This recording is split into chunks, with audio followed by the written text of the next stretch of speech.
Hello and welcome to Cymera, Britain's only book festival celebrating science fiction, fantasy and horror writing.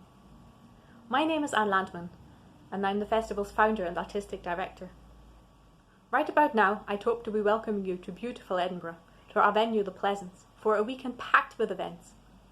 Writing workshop, panels, readings, open mics, a quiz, a ceilidh, 2 plays. We had so much in store for you.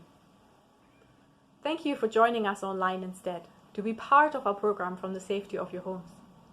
We're very excited to still bring you a fantastic lineup of speakers. We'd ask you that you support our speakers, and there's many ways you can do that. You can buy their books or borrow them from the library. You can donate to them directly via their Patreon or Ko-fi. You will find the links for that below in the description. We encourage you to buy a ticket for our events, even the pre-recorded ones. All ticket money will go directly to our speakers. You can also donate to the festival, and all donations via the donation page will be split between our speakers, once we've covered our costs like the Zoom account. Thank you again for joining us in this brave new world of digital events. We hope you have a chance to check out all 33 of ours over the weekend. Please let us know what you think of them. Do get in touch via social media, the chat function in Zoom, or drop us an email on info@chimerafestival.co.uk. We'd love to hear from you. We hope you have a fantastic weekend, and we look forward to seeing you in person next year for Cymera 2021.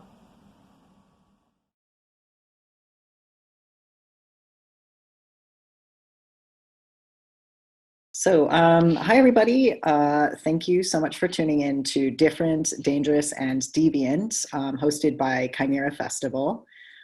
Today, I'm going to be talking to Tasha Suri, author of the... Oh, actually, Tasha, I wanted to ask, is it Amba? Yeah. Cool. I'm going to just start that paragraph again. Cool. And I think that's the only pronunciation I need help with. Yep, cool. So today I'm going to be talking to Tasha Suri, author of the Amba duology, Empire of Sand and Realm of Ash, and Jaine Fenn, author of the Shadowlands duology, Hidden Sun and Broken Shadow. So the 2 books that we're going to be focusing on today are right here. And I'll just introduce the authors really quickly. So Jaine Fenn studied linguistics and astronomy before becoming a full-time writer. Her first book, Principles of Angels, started the Hidden Empire series of character-driven space opera novels. She won the British Science Fiction Association, BSFA, Shorter Fiction Award. Is that right? That's it. Yeah. I never know what that acronym means. And now divides her time between original fiction, teaching creative writing, and writing for tabletop and video games. Oh, that's cool. Cool. She lives in Devon, England. So, Tasha Suri was born in London to Punjabi parents.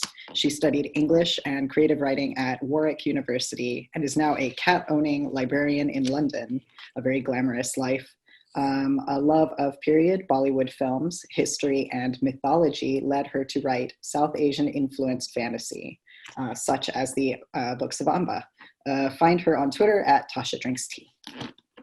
So we are going to actually start this event today with a short reading from both authors, just to give you a flavor of what the books are like.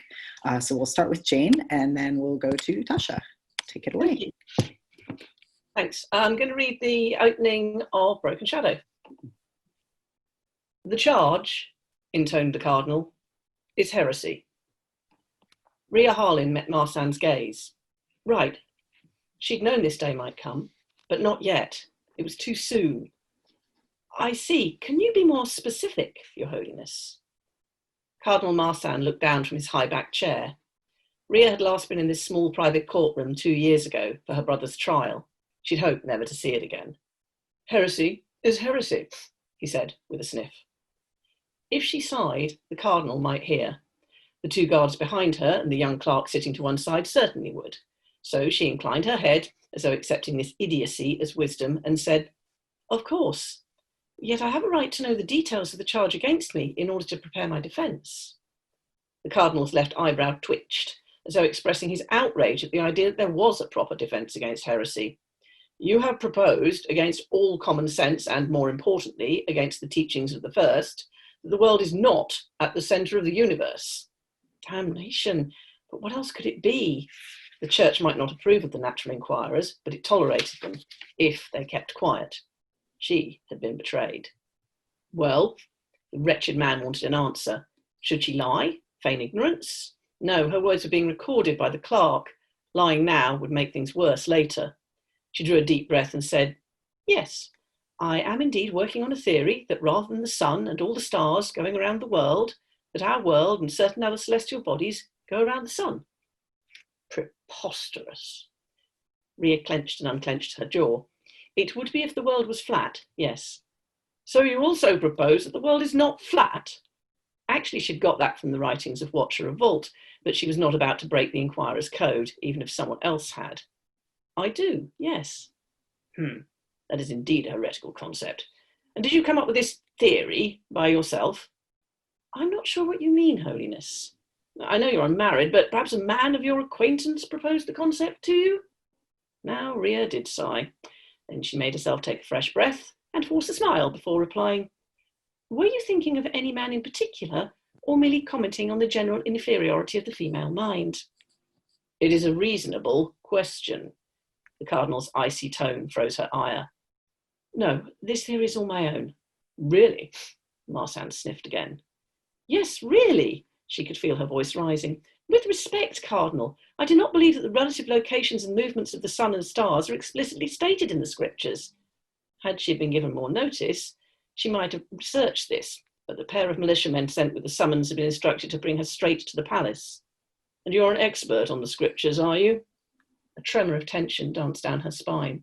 Of course not, Your Holiness, she swallowed. If there is such a passage, please tell me. Just put me out of my misery, she thought, because if I really have contradicted the scriptures, I may as well burn my papers now. Despite the close heat of the small room, her blood ran chill. There you go. Nice. Right. Tasha, do you want to go ahead? Yeah, that was extremely cool. I want to beat everyone up for her. I love that opening. So I've decided, on the other hand, to read a random part of the book, which seemed sensible. And all you need to know for context is that the main character is in a hermitage of widows, and she has come across a strange supernatural being called the Diver, which she is familiar with. This Arwa knew. The diver that came to Dara's fort, the diver that was here at the hermitage, they were all here for her. She tightened her jaw, resolute, and ran out of the room. There were already guards inside the hermitage, and women who'd emerged from their own rooms and gathered in the hallways. Gods, their curiosity would truly be the death of them one day. Someone tried to grab Arwa as she strode forward with her bow still in her grip. She shook them off. She ran faster. At some point, she discarded the bow and shrugged the quiver from her back. It was easier to move swiftly without them. Every thin slat of a window she passed revealed a diver in snatches. A wing, an eye, the echo of its presence, that twined scent and sight of incense and smoke. She pushed open the door of the hermitage, which led across the veranda to the great dip of the valley below. The diver was waiting for her. It had no mortal shape, this diver, and she was thankful for that. But it was crouched now upon the ground, and instead of claws, it now had great soft-pawed limbs pressed to the soil. She stopped before it, panting hard. She heard the creak of bowstrings behind her, of arrows being drawn. She heard a voice shouting for the guards to stay their hands. Those sounds felt far, far from her. She reached for her sash, scrabbling for the leather sheath that held her dagger. One of the diver's pawed limbs stretched out as she did so, changing before her eyes into a delicate mortal hand. Don't touch me, she hissed. It stared at her, uncomprehending, as she drew the dagger from its sheath, as she cut a line, deeper than she intended, into her opposite palm. She lunged forward. The shadows of its body surrounded her. The dagger sank hard and fast into the soil. Around her, over her, The diver shattered into a dozen smaller birds. Wings battered her face and her hair, even her arms as she raised them to protect herself. Her hand was still bleeding freely. She was lightheaded with pain. None of it mattered. The diver was flying away from her, no matter what form it had taken. Most importantly of all, it was flying away from the hermitage. One of the guards slammed Arwa to the ground. She felt the guardswoman's hands on her arms, tightening and wrenching her back up to her knees. Arwa swore again, panting with exhilaration and something wild, a feeling she couldn't name or suppress. Very, very mysterious. Right. So we're going to move on to the Q&A portion of the event. And I think the first thing that I want to talk about, so there's a couple of different types of questions, but I really want to start with this topic that this event is about, different, dangerous, and deviant, and what that means. And it most often, like in these two books, it was really striking that it comes through in your really excellent protagonists. So I'd really like to talk about how you go about writing these sort of tough, resourceful, reckless women, and how they sort of, I mean, it really creates more conflict in this story than it solves for them. And it really makes your books shine. So if both of you could just sort of talk about how you went about creating your protagonists. And if you want to maybe talk a little bit about who they are as well, whoever wants to start first. Rhea is very much a woman in a man's world, which is probably true of a lot of them. And of course, the world we live in now, women have to be extraordinary to get anywhere. So if you're going to have a female protagonist, the chances are, unless you put them in a society that doesn't have the issues that we have, they're going to be extra bonus extraordinary. And I was trying to do that. She's also a bit wish fulfilling for me, as our protagonists often are, in that she's a lot more resolute than me. She doesn't take any shit. You know how to say shit? I just said shit. I should mention I'm quite scary. Too late. She doesn't take any shit. She doesn't suffer fools gladly. If she wants something, she goes and gets it, and she doesn't let things get in the way. She's also a terrible judge of character, so she's got that in common with me, which comes back to bite her on several occasions. It never occurred to me that she wouldn't be a woman. As I don't know if this is also true for Tasha as well, but my female characters, I do have a moderately reasonable split between genders, but my female characters is like, well, obviously a woman. It's just, you don't even really think about it. But because I put her in a patriarchal society, that gives a whole new set of issues that she has to overcome. That's my initial thought. I similarly wrote a story set in a patriarchal society, so we have that in common. But I think that for me, Arwa definitely wasn't a wish fulfillment character. She makes some really terrible mistakes. Arwa, the protagonist of Realm of Ash, is a widow, so she was married quite young to an older man who they had not a good relationship, but not a terrible one, I would say. It was a marriage of politics rather than love. Then he died in really horrible circumstances that she was there for. And then she was sent to a hermitage of widows because she lives in a society where your fate as a woman is decided by who you marry. Your whole life is defined by your husband. And when he dies, your life is over. You are a ghost, essentially. You go live in a hermitage, that's your life. If you're lucky, if you're poor, it's much worse. So at the time that I was writing her, rather than being a wish fulfillment character in some ways, she was more an exploration for me of grief. I'd recently lost somebody. And what had surprised me about grief was, one, how often you come into contact, and now I'm going to swear, with society's bullshit when you deal with it, especially in how you express your feelings as a woman or as somebody who presents as female. And the anger that you feel that you're not allowed to express. There is so much anger tied up with grief, and so much anger tied up with patriarchy and with people's sense of how women should behave, and so much anger tied up also with cultural shit, for lack of a better word, that I couldn't express, that I wanted to explore through Arwa's character. So she spends a lot of the book just being very, very angry and having to suppress that in different ways, and having to present herself as somebody who is good and submissive and fits the kind of patriarchal ideal when she really, really doesn't. So yes, I drew from life to some extent. Yeah, I did the same as you, Tasha, from the point of view of the having to fit in. I think that's definitely a significant aspect in novels like ours, where we put strong women in the lead in a society where they're not normally in the lead. Ria's very much about playing the game. She's lucky, she's rich, she's a noble. She has some understanding, although it's a bit flawed at the beginning, of how the politics of court, etc., work and how she can get her own way. She basically has to, she starts by having to fend off marriage proposals. She really does not want to get married. Not necessarily because she doesn't eventually want to get married, but because she's a scientist in a world that doesn't have scientists, and that is way more important. And no man would ever let her build models of the universe and stare at the sky all night and do all this unbecoming stuff that noble women definitely shouldn't be doing. But she's got money, and she also has friends that she will use, who will use her as well, to get what she wants, even if she's not as good as she thinks she is. I think that's quite fascinating because, I mean, historically it was women who had wealth or independent wealth that could do things like explore their own interests or engage in scientific endeavours, and it's nice to see that in a novel that isn't just straightforward history. Yeah, I mean, I was drawing a little bit about medieval Northern European history, and that there were some strong women there that people like Margaret Rangy that I have a lot of respect for. And I think in the back of my mind there was some of that, because I have got a, quote, pseudo-medieval Northern European setting for part of the book at least. So yes, I think I was channeling that a little bit.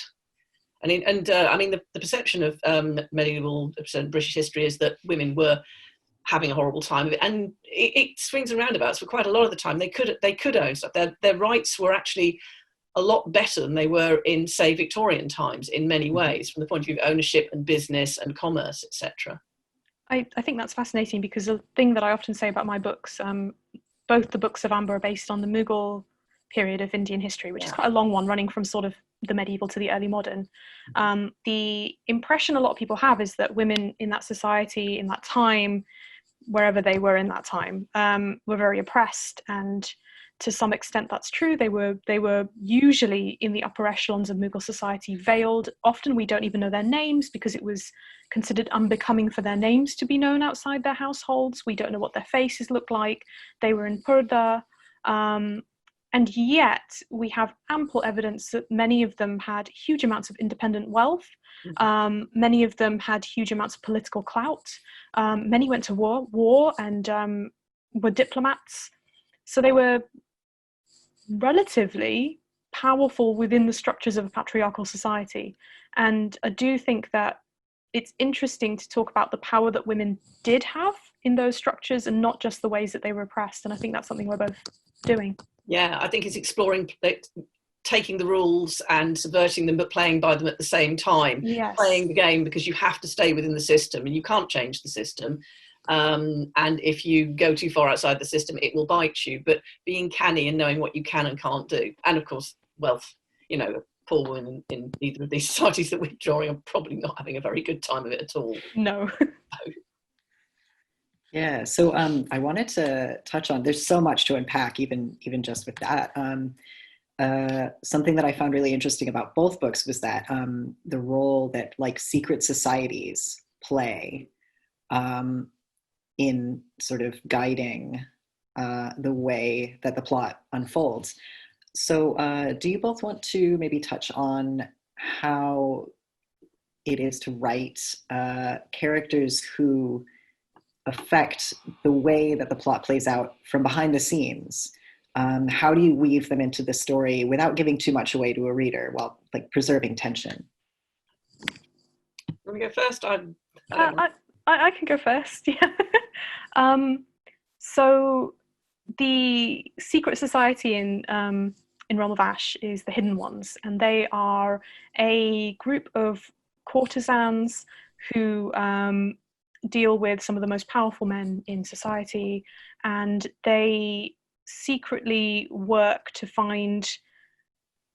make the empire better, or to find a better ideal of what the empire should be than what it is, because it kind of sucks, and they want it to not suck, I guess, whatever that amounts to. And they're also, to some extent, they are mystics. They're investigating or learning about truth, whatever truth may be. That's another question.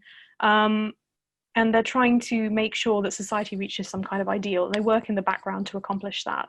And though neither of the main characters are hidden ones, the male main character, his mother was, and he's very enmeshed in their work and in their understanding of what power should be, rather than his father's, which is the emperor's understanding of what power is. It is quite tricky to write a hidden society of people and make it work because they're hidden, which is somewhat of an issue.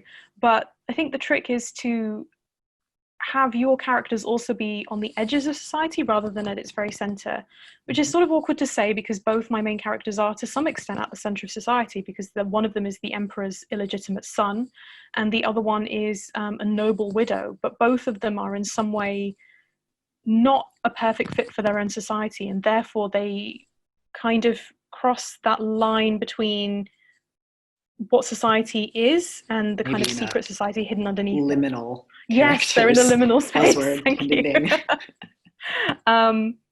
And it's nice to have characters like that because then you get both sides of the coin, which allows the readers to see both sides of the coin. It's really interesting that your secret society is actually one that is run, it's a women's secret society. Mm-hmm. I haven't got anything like that in my universe. It's I'm just going to say a little bit about the Shadowlands world because it's a bit cool. Yeah. So it's actually got a hard science fiction base, which we may or may not talk about. Most of the world is the Skyland. The Skyland is a very strange alien world with a weird ecology. A normal human could not live there. So the humans that live there have been altered. They're symbiotes, and we may talk about that later. They are basically part alien.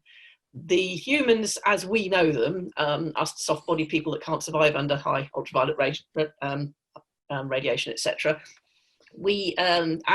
Humans like us live in Shadowlands. There are multiple Shadowlands. There's nearly 100 of them in total, although we only visit a couple in these books. And they're basically pockets of shadow that are in the Skyland. And they're about 50 to 80 miles across. So each one is effectively a city-state. And I love the idea of city-states. It's something I've played with before. So I've got these different city-states, but they're not adjacent to each other. To get between them, you have to travel for many days through the Skyland, which is possible, but is complicated. And consequently, it's quite hard to get anything that is an overarching culture, but they do try to, and they have a religion, which is the common religion. Now, my secret society isn't very empowered because it's all about knowledge, but it has very little temporal power, and they can't exactly get together and have meetings and do plotting, because if you want to communicate with somebody, you're going to have to send a letter, which is going to take weeks to get there and might not even get there. But they are the reservoir of some lost knowledge, although obviously they're persecuted by the church when they rediscover things they shouldn't do. But they are also the people that are thinking ahead. It's a very incredibly static, stagnant society, Shadowlands, because there is no impetus for it to change, because there's no external impetus, because the Shadowlands, there's a lot of politics, but they can't go to war at each other. They can't have a battle because it's a long way away and you're going to die because your army won't get there. And internally, they're small enough to be quite stable. They tend to be quite feudal. Not a lot really changes, but there are people that are trying to inquire, the natural inquirers, and preserve and rediscover and explore more knowledge. But they don't get very far. An external event sets changes in motion, don't want to be spoilery, at which point things have to change. Yeah, so I wanted to go back to, I do want to, hopefully we'll have time to talk about world building, because the world building in both of these books is really, really interesting. But I want to just touch back a little bit on something that you mentioned, Jaine, which is sort of writing characters that sit on or cross class or social status boundaries, or like a pair of characters meeting across a boundary. Why is it important as a writer to include these interactions between characters, or characters who cross social status boundaries? I think it's part of our job, and it's part of our job generally to explore things you don't find every day. I also like taking a character from one environment and putting them in another and seeing how they react, and they see it with new eyes, and that applies to class as well as applying to other aspects of the society. My other character, the second character, Dej, she is a Sky I love Kid. Dash. Oh, good. That's a rebel without a clue. She's not wish fulfillment. She's me at 15. Aren't we all?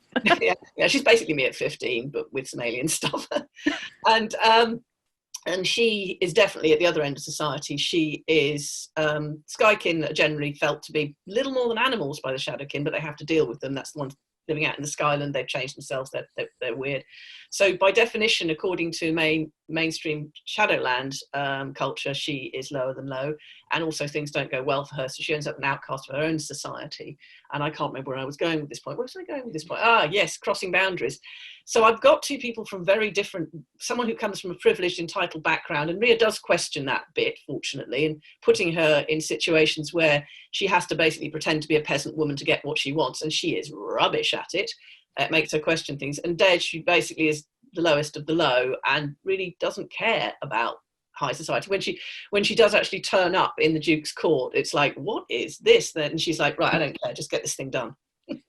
So yes, you can have a lot of fun, I think, swapping people between their natural environment when they actually don't care, or when they do care and they're getting it wrong, but they're just about muddling through. I think both of those have a lot of mileage in to explore how we assume that our way of seeing the world is the only way of seeing the world, and exploring how wrong we are, I think, is largely what science fiction and fantasy is about.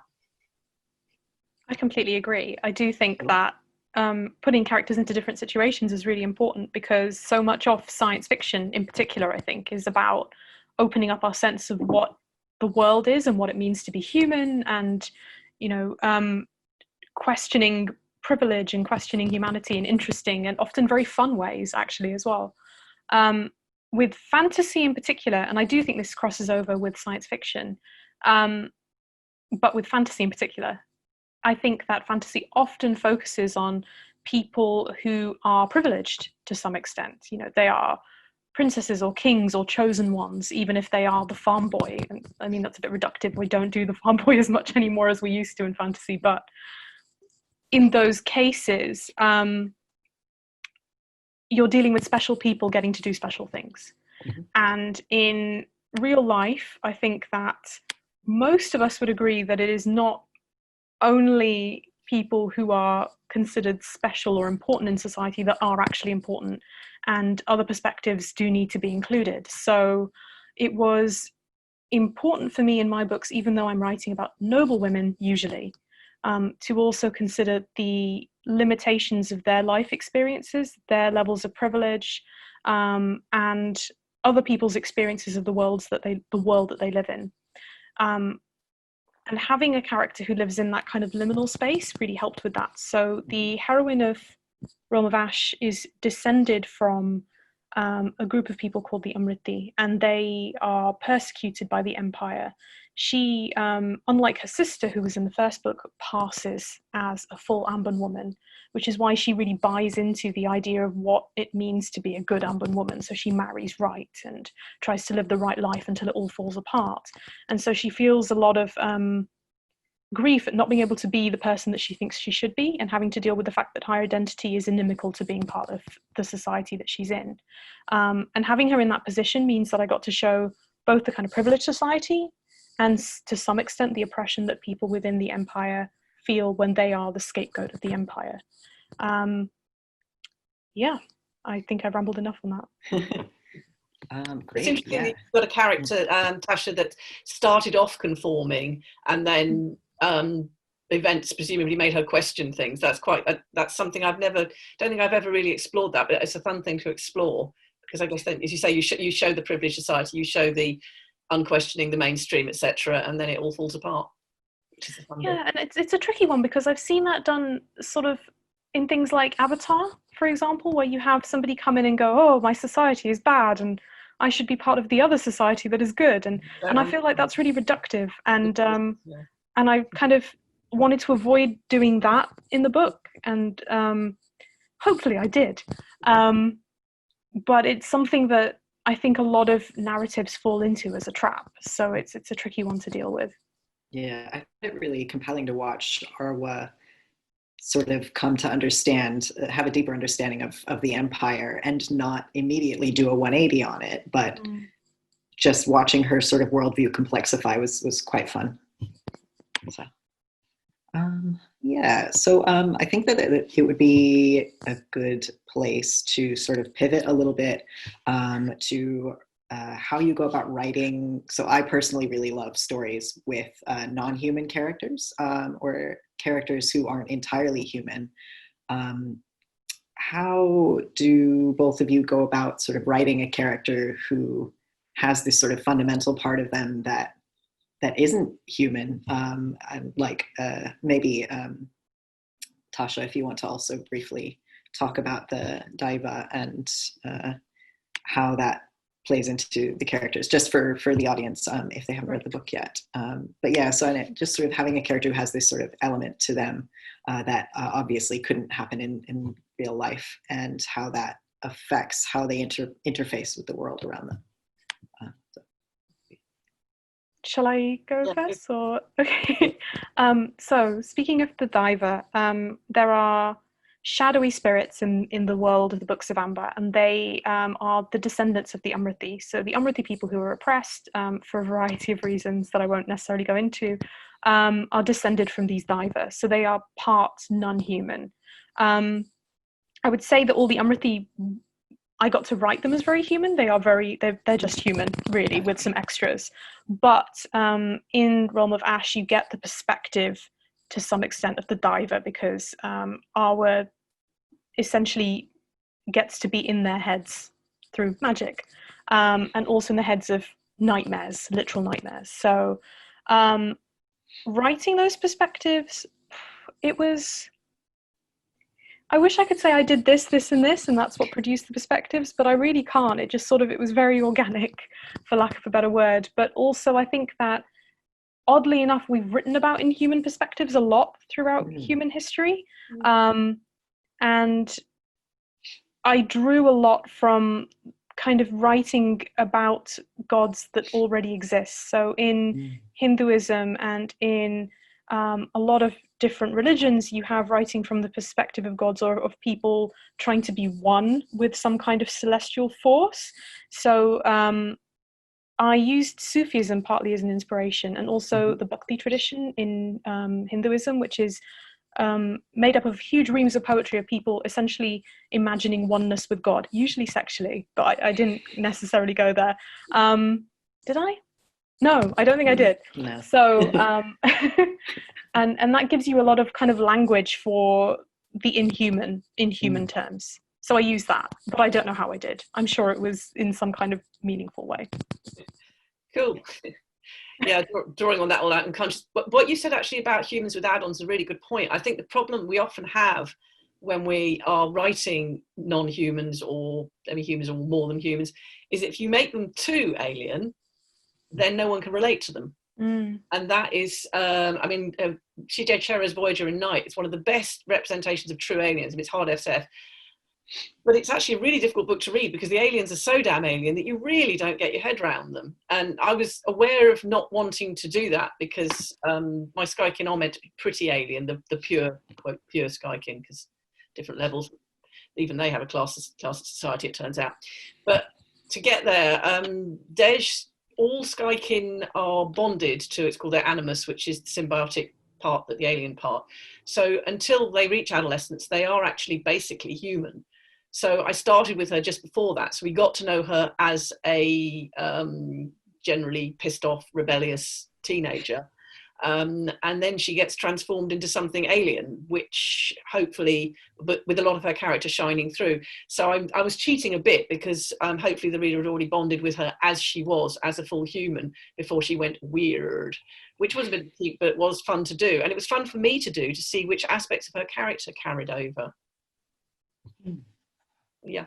I don't think I drew on anything consciously in doing this. But who knows? As you say, it's the unconscious stuff that you think, oh, I got that from there, or that influence came in. I'm sure there's loads. I think it's a really good idea to start from a place of the very human point of a character's trajectory and then move on from there. And I think we do that in a lot of fiction, like when you're following a villain's like origin story or a superhero's origin story. You don't want to start with Superman when he's like Superman. You want to start when he's Clark Kent. Otherwise, you just can't relate to him. Yeah, definitely. Yeah, so I think I would, it would be maybe fun to, I'm actually not sure how much time we have left, but I think we can keep going because we're having fun. So that's the only reason to do anything.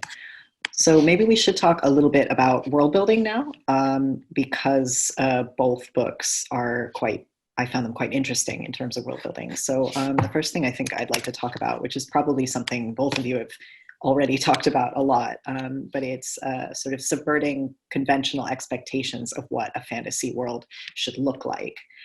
So like be that drawing on non-Western or non-Anglophone sources, which a like sort of Anglophone reader might be unfamiliar with, or creating a new world entirely from scratch and just starting from zero, or drawing on historical sources that aren't looked at conventionally. So do you want to talk a little bit about the decisions that you both made when you were creating your worlds? Yeah, shall I go first this time? Yes. That's okay. Yeah, no, I'm very aware that the Shadowland that Rhea lives in, which is called Shen, is very much a Northern European city-state type thing. And it has the trappings of your standard fantasy universe. There's no magic as such. But I kind of justified this to myself because culturally that's what it would be. This is a world, as I say, not much impetus for change. It's very stagnant. It's feudal.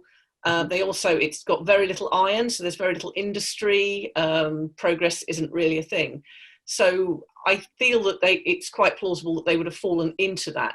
Now, the other Shadowlands are different for reasons I can't go into without spoilers, but I had quite fun with Zecht, which is the other Shadowland that the book visits, because there I thought I am going to draw on things. I mean, I have no rich cultural background. I'm just your Anglophone Westerner.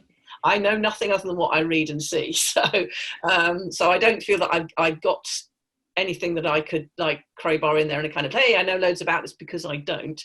But obviously I've read various historical things and I'm quite interested in the Aztecs. So I took quite some aspects of Aztec culture. Okay. Oh, that's cool. And put those on my city in the lake that I used, because that's a fascinating culture and nobody really knows that much about it. There's a bit of a hint of Imperial China in there as well. So I was drawing on various things which were, again, stewing along in the background, but I know they are quite not so daring. But when I came to the Skylands, I found I could be a lot more wild. My starting point, that was actually weird biology. So the Skyland is the ultimate non-binary environment. It's not an ecology. It's a very high mutating ecology, because this planet is very young. It's got a hot star. Say there's all science behind this. I got grown-ups to help me with that. My astronomy knowledge was very out of date. The planetary system is very young. All life basically lives fast, dies young, multiplies as well as it can, lots of mutation, lots of very weird stuff, which means that the standard model that we have for life on Earth of two genders swapping genetic material and then raising something and it goes off and does the same again doesn't really work, because you've got so many mutations. So what you've got is hive creatures that swap genetic material, you've got colonies, you've got chimeras that are part different things, funnily enough. You've got pretty much every combination. I didn't even work out what all of them were. I kind of dug out my old biology notes and spoke to some people about possibilities, but everything and anything could be out there. Now, obviously, I'm not doing a travelogue, although there is a bit of traveling, but I was trying to, I basically had a list of, there's this cool thing, there's this other cool thing. Could the characters encounter this cool thing plausibly? So I had great fun. I've got more cool things than I managed to crowbar into the books, but I didn't want it to be look at my clever research, I've come up with this weird thing, because that's not what it's all about. But I did have a lot of fun actually getting that stuff in there. I love that you start from a place of something that's relatively familiar, like a kind of a medieval-esque Anglo-centric setting, and then go super weird from there. And again, I think it's that kind of starting people from something relatively familiar and then moving them into the weirdness is a very clever way of approaching creating a world. It was somewhat different for me, because I was drawing from history, which is pretty set. I drew from Mughal history. So I read a lot about Mughal history, and then I based my world on that. But equally, because it's fantasy, the great thing is I could change things about the world, the structure, the economy to suit my plot needs and my character needs, which I did a lot. The most difficult thing about using a pre-existing historical setting that was non-Western was working out how much to explain certain things and how much not to. Because if you tell somebody there was a lantern, you don't have to explain necessarily what the lantern was. If I say there was a knight, and I'm talking about a medieval setting, people have a preset idea of what a knight is, so I can just continue telling my story. In something that is non-Western, where there isn't a lot of media around in English that people can engage with that allows them to understand what the setting is, I can't just say there was a zamindar or mahal or a haveli, and people will go, of course I know what that is, because they have no idea what that is. I have to assume that they don't know. And therefore I had to make world building decisions, not to lower the complexity of the world, but to introduce the world in a way that would be meaningful to the reader and not kind of push them out. That said, I do think there are fantasies that choose to sort of go, this is what it is, you're just going to have to work it out. I have a lot of admiration for that, and I think that is a very good approach, but it isn't the one that I took.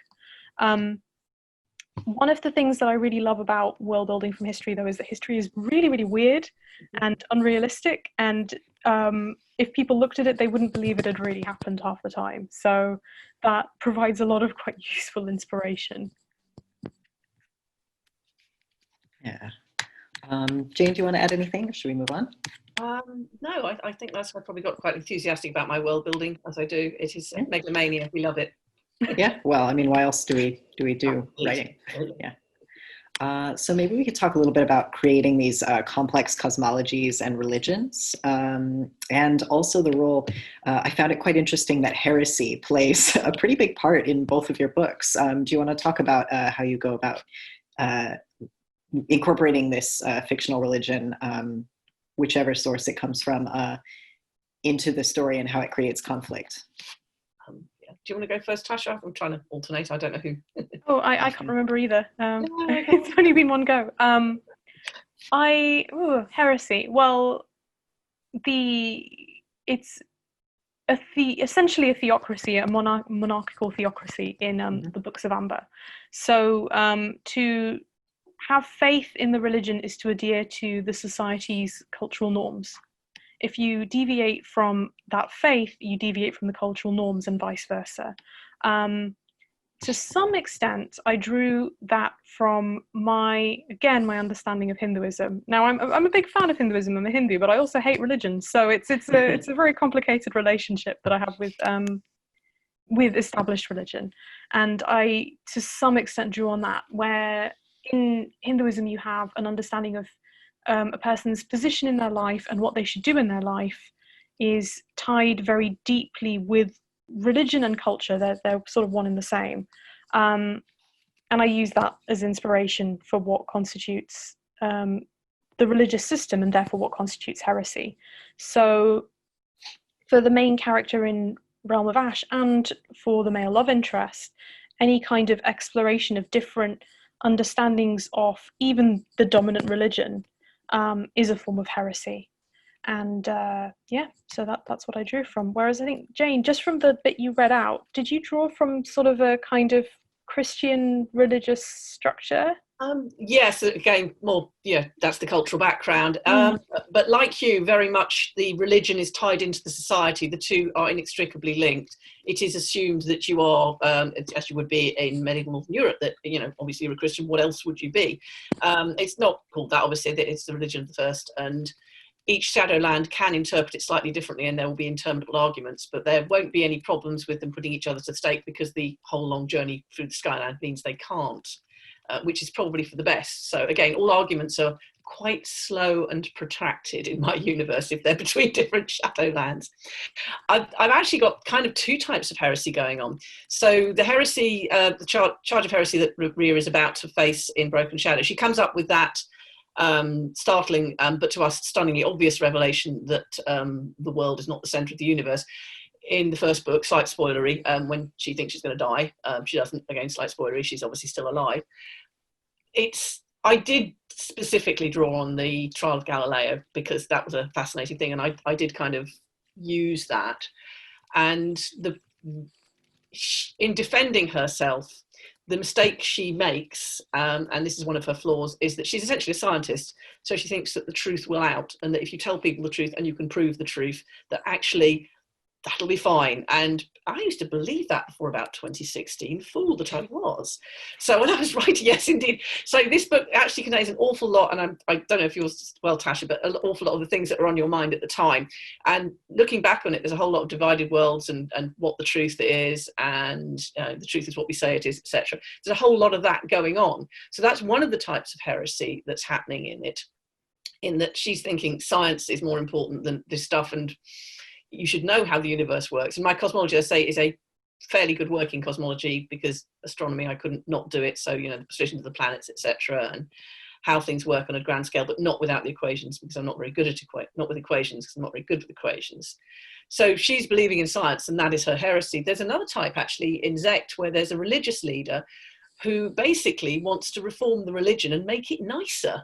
Sort of, it's a bit expedient, and I actually based him loosely on the figure of Gurdjieff, the mystic, who had some really amazing ideas, but was a massively flawed character, and also kind of rewrote their own history, because this guy's what he seems. He's an unreliable narrator.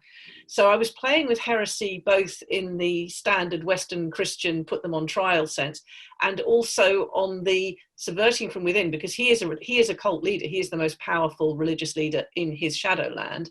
Obviously, it doesn't matter about the others, but he's got control there. And he's also very politically savvy.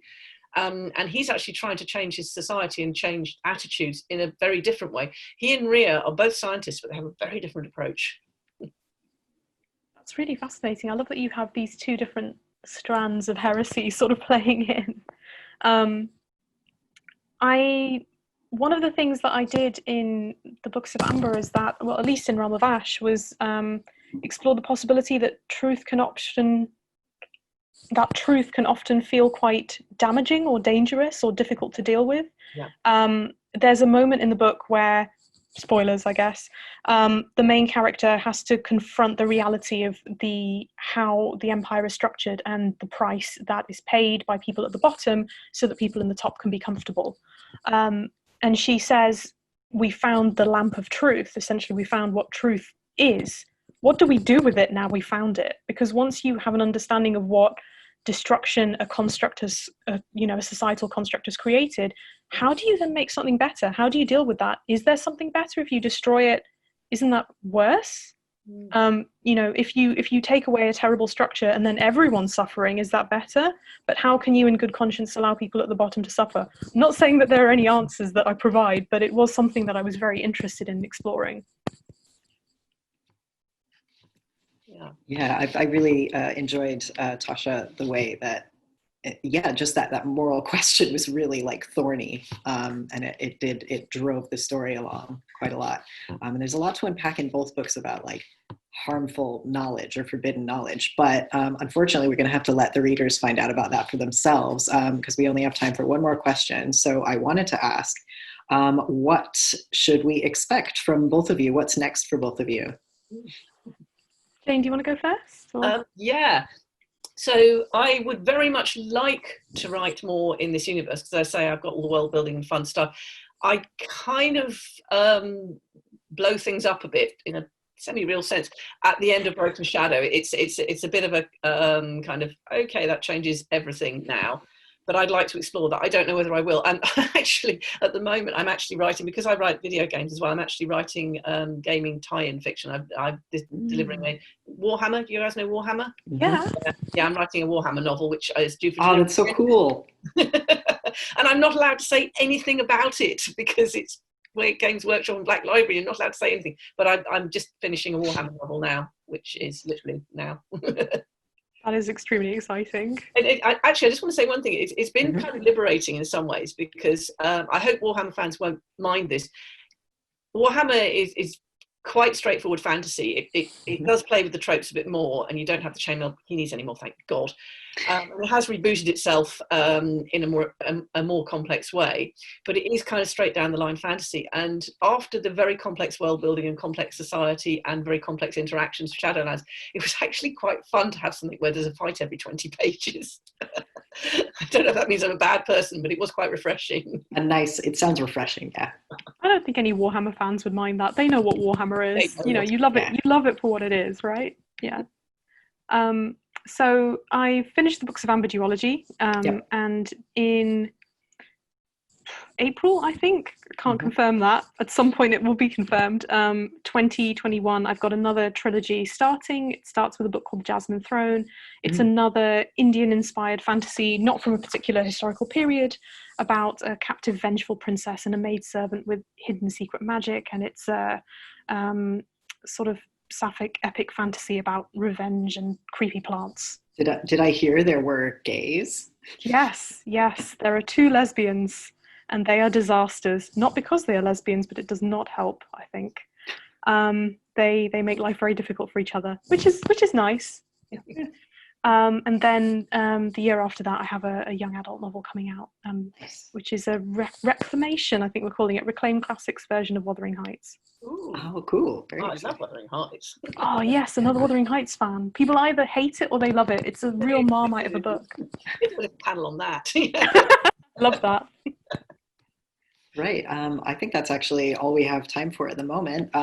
This has been so much fun. Thank you both so much for I'm so glad we were able to make this panel work. Because when I found out about when quarantine happened, I was like, oh, I won't get to talk to Tasha and Jaine. So this is great. I've had a lot of fun, and I think we can wrap it up there. Thank you so much. Thank you. It's been great. It's been really fun.